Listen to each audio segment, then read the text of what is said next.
Dude, every everything that you want to know is in her phone. You guys seen those videos where the girl is freaking out? She's locked outside of the car door because the boyfriend or husband took the phone and she's screaming, please don't go in there. Because if a woman is keeping her phone on mute around you, because she's a cheater and she's a liar. She turns her phone upside down. She's a cheater. She's a liar. Everything is in that phone. Everything. I, 39 male, found some old stuff about my wife, 37 female, and I don't know what to do. Hello all, using a throwaway account as my wife follows my main account. Beforehand, I'm sorry this is probably a long post. A bit of background. Me and my wife, we are not married, but I don't like partner, girlfriend, are both in our late 30s, have been together for 10 years, and have a 2-year-old, and my partner is currently pregnant with another boy. For the most part, our relationship has been great. We have our ups and downs like most couples, but we are mostly good friends and great partners in life. However, there was always a thing in our relationship that in the last couple of months have been bothering me, our sex life. In the first years, everything was fine. I wouldn't say that we were a huge sexual couple, but we did it a few times a week, and I was fine with it. 3 into our relationship, we were living together for a while, and we started to get pregnant. Unfortunately, we weren't having much success, so we went to the doctors. The next years, our sex life changed, and it became almost something mechanical. We had to do it at specific times, a specific way, tests, and more tests, month after month of disappointment. And to be honest, it was no longer fun. We then did 2 cycles of IVF, in vitro, which were not successful. At this time, I would say we had sex 1 or twice a month. Luckily, we eventually got pregnant naturally, and we were both over the moon, but there was a lot of stress because we had lost a girl before, so during this time, I didn't push too much on our sex life, and I believe we only had sex a couple of times. When our boy was born, well, most of you know how newborns are, so in between work, stress, sleepless nights, and, well, opportunity, we didn't have sex for the first year of the kid. After that, we started having sex again, but I always felt that it was mostly a duty for my wife. I always had to slowly seduce her for 1 or 2 weeks until she eventually was in the mood. Again, luckily, we got pregnant a few months ago, and again, basically, our sex life stopped again. A couple of times I tried to initiate sex, but my wife is always not in the mood, or tired, or too much pregnant. As I don't want to be an asshole, I kind of back off and stop trying. Everything was fine. I kind of have accepted that for the next month's sex was off. But last month, something happened that is making me rethink everything. My son still wakes up a lot during the night, and most nights my wife goes and sleeps with him, almost always on the clock. At 5 a.m., the kid wakes up for good and wants to go play and watch cartoons, and usually I go with him, while my wife sleeps a couple of hours. Before Christmas, I gave my wife a new phone, and his old one because the phone for the kid to watch cartoons. I know he shouldn't. And one early morning, I grabbed the phone, opened Google, and on the main page, there appears the recent visited sites, and on one site was porn. I know it wasn't me or my kid, and I knew it was my wife, probably on her new phone because it still has her Google account linked on the old phone, so it syncs. To be honest, I just laughed a bit, deleted the site from recent history, and business as usual. I didn't think too much of it. Maybe some friend told her about some specific video, or better, maybe she got horny and didn't want to bother me. A couple of days later, the same happened again, and this time, well, curiosity took the best of me, and I checked her browser history. I found out she was basically watching porn 2 or 3 times a week after I went to bed early. I wasn't mad, but a bit disappointment, but still, I tried to put myself in her shoes. Maybe she isn't feeling sexy or doesn't have the energy for sex and relieves herself with porn. I didn't say anything, but for the next thing, that was always on my mind. I have gained some weight. Maybe she wasn't attracted to me anymore, and I did a thing that I'm very ashamed of. Because her account was still linked with that phone, her social networks were as well. So I went into a rabbit hole. My worst fear was that she was having an affair, but I think she isn't, as there are no recent chats or messages from any recent guy. Out of curiosity, I searched my name. As expected, a lot of results appeared, but one message kind of stood out. It was basically, such and such is kind of ugly, but I like him.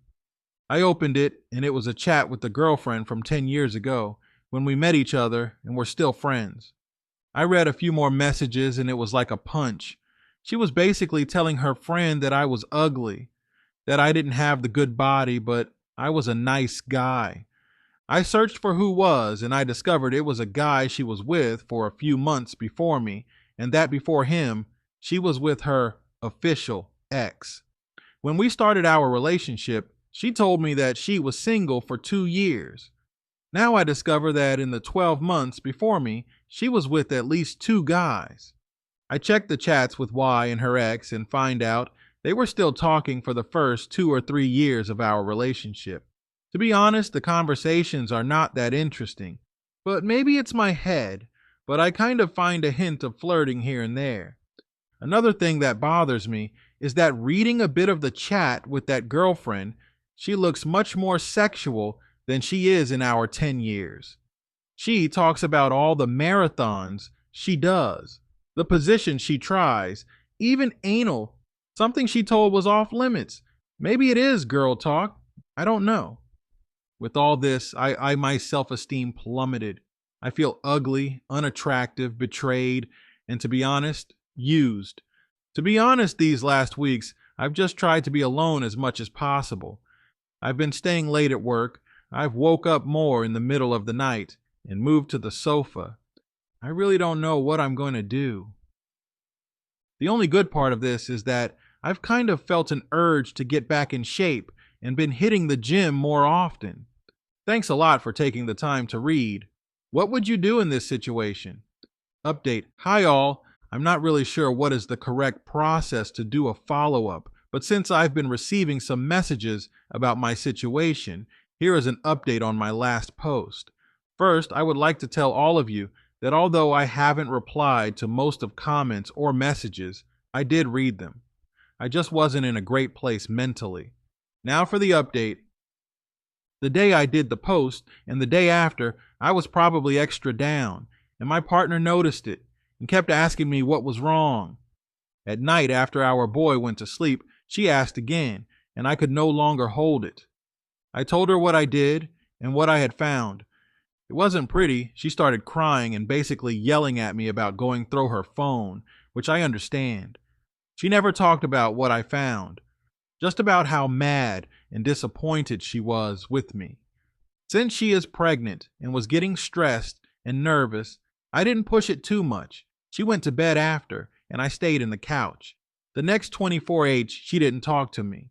The day after, again at night, I pushed the subject again and told her that we should talk, and she agreed. What she told me, I assumed that in her mind would be comforting, but it was far from it. Long story short, she basically told me that after she broke up with her longtime ex-boyfriend about 3 years before we met, which I knew of, she felt free and decided to explore the world. Therefore, she had several relationships and short romances with several guys, but she knew how society saw that and decided to not tell me about it. She then told me that after she broke up with the last guy, I read the messages. She decided she was done with playing around and decided to settle down. I asked her if I was that, just the guy she settled with, and she answered that I was much better than those guys because I had my life on track, I had goals, and was financial secured. I pushed a little further and asked her if I was not stable, if she had ever had anything to do with me, and she answered she probably wouldn't. She again started to cry and confessed that although she loves me, She was never physically attracted to me like she was with other men. And after all the problems we had trying to have children, she now saw sex more like a task than a pleasure. I asked her why she kept talking with those guys years after we were together, and she told me it was just to boost her confidence, that she never cheated on me, but it was nice to feel desired. At this point, I was dying inside, but kept a straight face.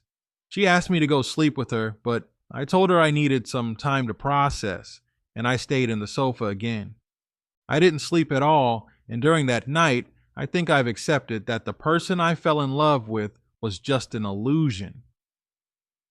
The next morning, I went to work but was able to make an appointment with my family lawyer. I was honest with him and told him that I was still unsure what I was going to do, but I needed to know financially what my options and responsibilities were. He told me that by default, our country laws assign 50-50 co-parenting, unless there is some violence or parents' agreement otherwise, and that if both parents are working, there is no payment to be done to each other. For the newborn, the court would probably mandate that the baby must stay with the mother in the first months, but the father must have visited time, and after the first 6 months, 50-50ths co-parenting. Regarding the finances, since we kept most of our bank accounts and assets separated, we wouldn't need to split. We would only need to split the house and the cars if they don't get an agreement on one buying the other part.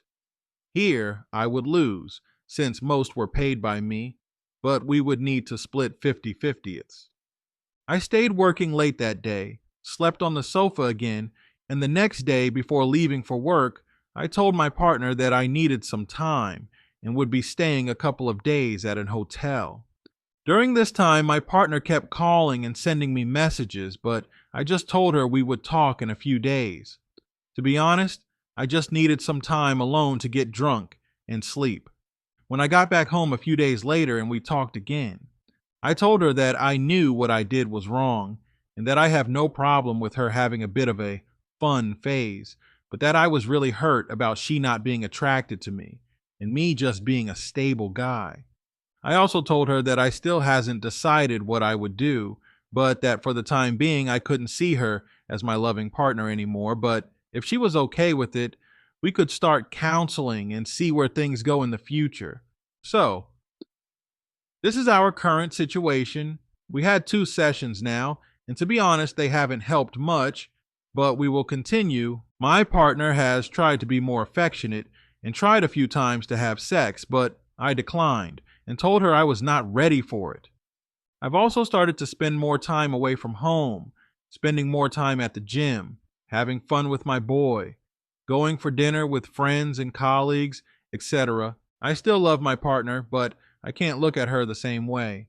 Our newborn is due for early April, and I know this will be the big test for our relationship. But to be completely honest, at the moment I'm kind of accepting we are done. Do you guys have any advice how we can move forward? Thanks a lot. To everyone for the messages and kind words.